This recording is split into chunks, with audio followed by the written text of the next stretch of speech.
Hey, what is going on, guys? So I know it's been a long time. I got like quite a few things that I want to talk about, but I'm gonna actually speak today about a, to me, an important conversation that I had with my son.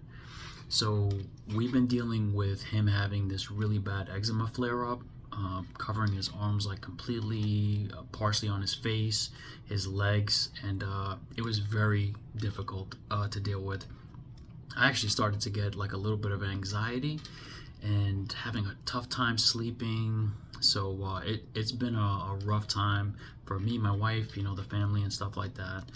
But I want to talk to you guys today about a conversation I had with my son around the eczema. So without going into the complete story, because that would take quite a while, and I might speak about that later, but just for today's story, he was limping and he couldn't straighten his leg completely. The eczema was so bad behind the back of his leg, and there was like slits in his skin, and anytime there's clear liquid there, they call that weeping, and so that was happening. So he went to the doctor. They recommended he go to a dermatologist, and when he was at the dermatologist's office, they recommended that he take this shot for eczema. Now I do tons and tons of research, so while researching about eczema and kids dealing with it, I started uncovering some information about kids being at like their low mentally. Right? Imagine having eczema on your face and going to school, not really being able to walk around well, your skin being blotchy, all this stuff. So it wasn't me that was dealing with these with the eczema. It was my son.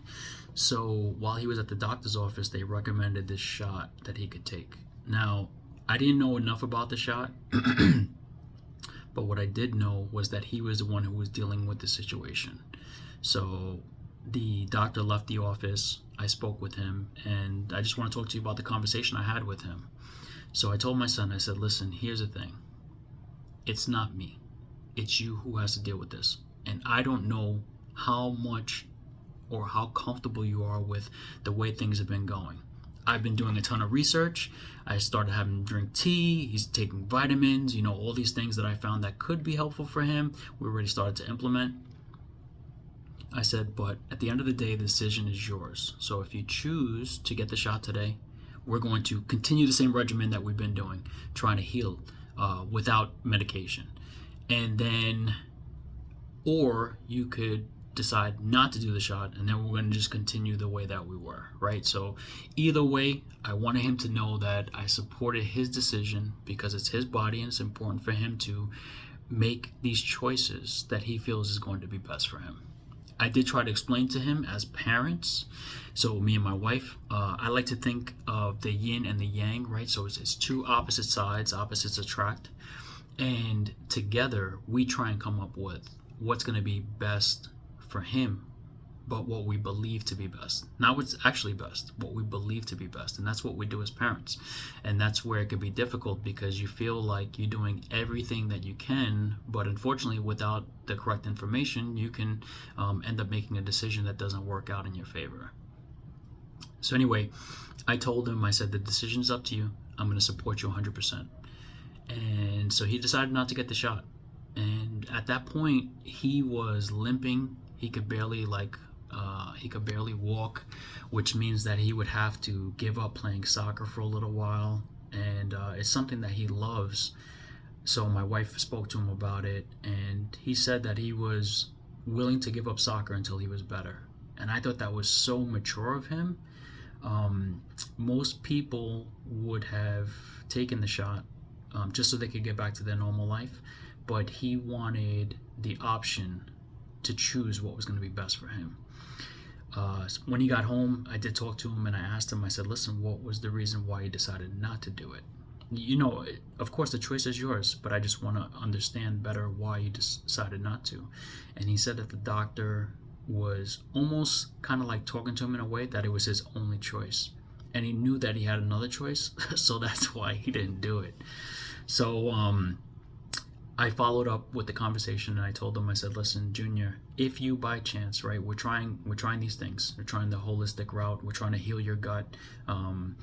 If you feel like in a week's time that we're trying this stuff and it's not working, and you want to get the shot, or 2 weeks, or a month, or 6 months, I'm going to support you. And I felt like that was the most that I could do as a parent, to really give him the freedom to make the decision. And what I can tell you is that he was given an antibiotic, and it actually, along with all this other stuff that I've been doing, cleared up his skin, like, completely. It's so crazy. So yeah, things are so much better now. I was taking melatonin to fall asleep because the anxiety was getting so crazy. So I can understand, parents and kids, even your own health, how things like this can affect you and make things extremely difficult. But what I can say is things are looking up, and I'm looking forward to him getting back onto the soccer field and playing some soccer. But of course, we're going to keep a close eye on the eczema so that way it doesn't get worse. So I know this has been a pretty long video. I missed you guys, but honestly, for the last month, I've kind of been like in a funk. It's been kind of hard to just turn this on and start talking to you guys. But now that I'm over the hump and we're starting to see some relief, and he's up and about, walking around, his skin looks much better. He doesn't have any more cracks in his skin, which is a big deal, of course, because we don't want there to be any infection. And things are working out really well. So it is important that you do talk to your kids and you give them not the freedom to make the choice on all things, but there's certain things that you have to understand that mentally they need it more than what you think they need it. There was a moment where we're applying like coconut oil and castor oil to his arms and his legs, and he had this look of defeat on his face, and it hurt me. It hurt me so bad, because I'm the type of person that I could take a lot, and I feel like he's a lot like me. And when I saw that, I could tell that he was at his breaking point. So I just want to say that I'm really proud of my son for making his own decision, what he thought was going to be best, and sticking to trying to go this other route, which is working out for us. So I hope you guys have a great week. I want to talk to you guys about some other stuff. I was playing soccer, having so much fun. I want to talk to you guys about that, but this is probably enough time for today. So I hope you guys have a great week, and I'll talk to you soon.